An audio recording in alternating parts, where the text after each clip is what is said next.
बिस्मिल्लाहिर्रहमानिर्रहीम। आज हम एक्सरसाइज 1.2 स्टार्ट करने वाले हैं। एक्सरसाइज 1.2 स्टार्ट करने से पहले मैं आपको मैट्रिसेस की टाइप्स के बारे में समझा देता हूं, क्योंकि हमने इसमें मैट्रिसेस की टाइप्स को डिस्कस करना है। सबसे पहला है हमारे पास रो मैट्रिक्स। रो मैट्रिक्स इसके अंदर क्या होता है, such a matrix which has only one row, जिसके अंदर सिर्फ एक रो होगी। मैं आपको बना के भी दिखा देता हूँ। 2, 5 ये मैट्रिसेस है। ये कितनी रोज है? एक रो है। जैसे कि ए, बी, सी, डी, ये क्या है? Row matrices. Such a matrices which has only one row. ये देखें आप, एक ही रो है, एक ही रो है, लेकिन इसमें कॉलम्स ज्यादा हैं। कॉलम कितने हैं? ज्यादा हैं। एक और एक, दो कॉलम है इसके अंदर। 1, 2, 3, 4, 4 कॉलम है। लेकिन हमने यहाँ पे कॉलम्स को डिस्कस नहीं करना, हमने सिर्फ टाइप्स को डिस्कस करना है। इसके बाद आ जाता है कॉलम मैट्रिक्स। कॉलम मैट्रिसेस में का मतलब है such a matrix which has only one column. इसके अंदर सिर्फ एक कॉलम होगा, रोज बेशक जितनी मर्जी ज्यादा हो। इसकी मैं एग्जांपल दे देता हूँ। 2, 7, ये देखें, एक और एक, दो रो हैं, लेकिन हमने रो को यहाँ पे डिस्कस नहीं करना। कॉलम मैट्रिसेस में एक कॉलम का होना लाजमी होता है। तो कॉलम मैट्रिक्स में कितने कॉलम है? ये पूरे एक कॉलम है, सिर्फ एक कॉलम है। इसी तरह आप कह सकते हैं 7, 2, 9, ये कितने हैं? एक कॉलम है। Such a matrices which has only one column. उसके कॉलम मैट्रिक्स के बाद आ जाता है हमारे पास रेक्टेंगुलर मैट्रिक्स। रेक्टेंगुलर मैट्रिक्स में होता है हमारे पास नंबर ऑफ रो और कॉलम जिसमें इक्वल नहीं होते। Number of row, number of column equal नहीं होंगे।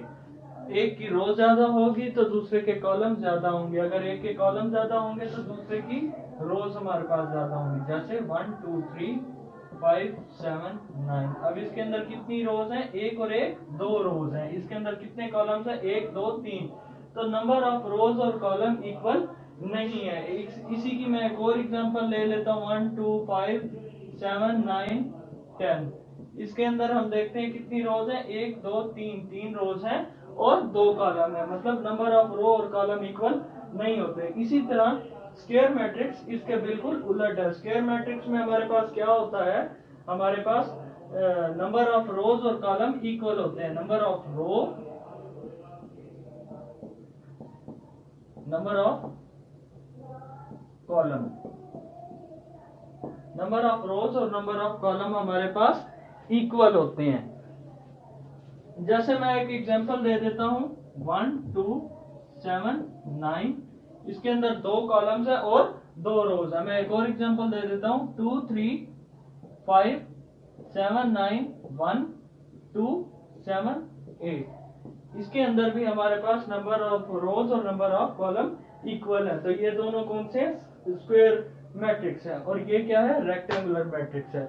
नल मैट्रिक्स हमारे पास ऐसा मैट्रिक्स होता है जिसमें कोई भी हमारे पास मैट्रिक्स है, उसके तमाम एलिमेंट्स जो हैं वो जीरो होने चाहिए। जैसे 0, 0, 0, 0, ये क्या है? Null matrix. इसको हम जीरो मैट्रिक्स भी कहते हैं। इसी तरह मैं एक और एग्जांपल ले लेता हूँ। 3 क्रॉस 3 के लिए 0, 0, 0, 0, 0, 0, 0, 0, ये भी हमारे पास क्या है? नल मैट्रिक्स है।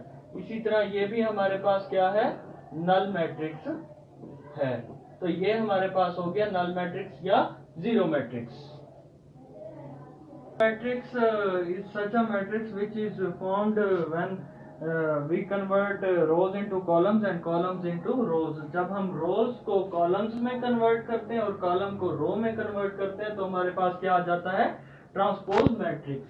मैं एक एग्जांपल दे देता हूँ। लेट हमारे पास है, इसको रिप्रेजेंट करने का तरीका है, ए के ऊपर छोटा सा टी बना देंगे, स्मॉल लेटर में टी।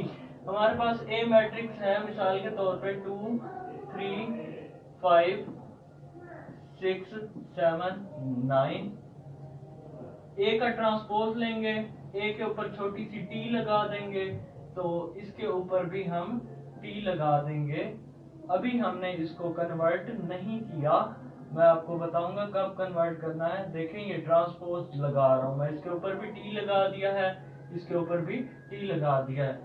ठीक है, अच्छा जी, ये आप लोगों ने सर्कल नहीं करना, मैंने वैसे सर्कल कर दिया समझाने के लिए, जस्ट सर्कल किया, आप लोगों ने सर्कल नहीं करना है, जस्ट छोटी सी टी बना देनी है। अब हम ट्रांसपोज ले रहे हैं ए के ऊपर टी, ए का ट्रांसपोज इसको पढ़ेंगे 2। अब ये क्या है, हमारे पास रोज है, इसको कॉलम में कन्वर्ट कर देंगे 2 3 5 6 7 9। इसी तरह मैं एक और एग्जांपल ले रहा हूं, हमारे पास एक मैट्रिक्स है B इज इक्वल टू 2 7 9 8। इसका हम मैट्रिक्स ले रहे हैं, ये ट्रांसपोज ले रहे हैं, B का ट्रांसपोज इक्वल टू 2 9 7 8। इसके ऊपर भी मैं ट्रांसपोज लगा रहा हूं, B का ट्रांसपोज इक्वल टू, ये देखें 2 7 था, हम इसको यूं लिख देंगे, ये यूं था, इसको हम यूं लिख देंगे। ये हमारे पास हो गया ट्रांसपोज। इसी तरह मैं एक और एग्जांपल देने वाला हूं, अगर हमारे पास कुछ इस किस्म का आ जाए C इक्वल टू 7 9 10, तो इसका हम ट्रांसपोज कैसे लेंगे, C का ट्रांसपोज इक्वल टू 7 9 10। इसका भी ट्रांसपोज ले रहा हूं, C का ट्रांसपोज इक्वल टू 7 9 10। हमारे पास रोज थी, उनको हमने कॉलम में कन्वर्ट कर दिया। मैं एक और एग्जांपल देने वाला हूं, D इक्वल टू हमारे पास है 2 5 8। इसका मैंने ट्रांसपोज लेना है, D का transpose equal to 2 5 8।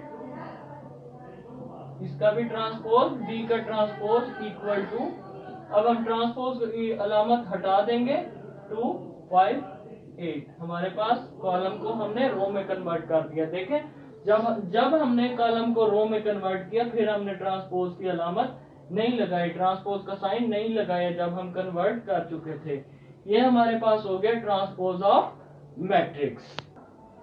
Negative of matrix, हमारे ट्रांसपोज ऑफ मैट्रिक्स के बाद आ जाता है हमारे पास नेगेटिव ऑफ मैट्रिक्स। कोई भी हमारे पास मैट्रिक्स है, A इज इक्वल टू 7 8 -7 3। हमारे पास ये हमारे पास मैट्रिक्स है। हमारे पास नेगेटिव मैट्रिक्स क्या है, हमारे पास बेसिकली जब हम किसी भी मैट्रिक्स के साइन को चेंज कर देते हैं, अगर वो पॉजिटिव का है वो नेगेटिव का हो जाएगा, अगर उसके एलिमेंट्स नेगेटिव के हैं तो वो पॉजिटिव के हो जाएंगे।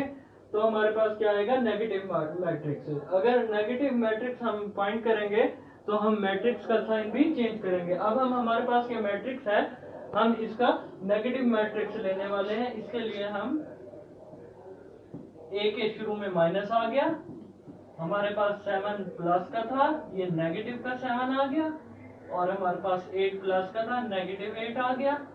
ये माइनस का 7 था, प्लस का 7 आ गया, प्लस का 3 था, माइनस का 3 आ गया। ये हमारे पास क्या है, नेगेटिव ऑफ मैट्रिक्स। उसके बाद आ जाता है हमारे पास मैट्रिक्स, सिमेट्रिक मैट्रिक्स। अगर हमारे पास किसी भी मैट्रिक्स का ट्रांसपोज वापस उसी मैट्रिक्स के इक्वल आ जाए, तो ये हमारे पास क्या हो जाता है, सिमेट्रिक मैट्रिक्स। सिमेट्रिक मैट्रिक्स की हम एग्जांपल लेते हैं। लेट्स सपोज हमारे पास, मैं बुक वाली एग्जांपल ले रहा हूं, M इक्वल टू मैट्रिक्स हमें दिया हुआ है 1 2 3, और यहाँ पे है 2 -1 4, और उसके साथ है, और हमारे पास क्या है 2 -1 4 3 4 0।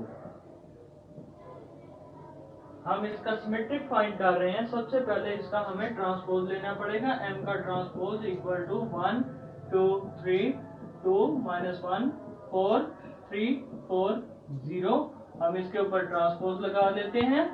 M का ट्रांसपोज इक्वल टू, अब हम इसका ट्रांसपोज ले रहे हैं। ट्रांसपोज क्या था हमारे पास, रोज को कॉलम में कन्वर्ट करना है और कॉलम्स को रोज में कन्वर्ट करते हैं, तो हमारे पास ट्रांसपोज ऑफ मैट्रिक्स आ जाता है हमारे पास। अब इसका ट्रांसपोज ले रहे हैं, इसको इस तरह लिखते हैं 1, दूसरा क्या है 2, तीसरा क्या है 3, और इसको अब लिखते हैं इस वाली लाइन को, पहला क्या है 2, दूसरा क्या है -1, तीसरा क्या है हमारे पास 4।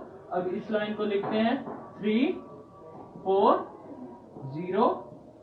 हम देखते हैं जब हमने M का ट्रांसपोज लिया वो वापस M के इक्वल आ गया। देखें इसके सारे एलिमेंट्स एम के ट्रांसपोज के इक्वल है। तो ये हमारे पास क्या आ गया, एम का ट्रांसपोज। एम का ट्रांसपोज इक्वल है एम के। तो ये हमारे पास क्या है, हम कह सकते हैं एम क्या है, सिमेट्रिक है। सो एम इज सिमेट्रिक।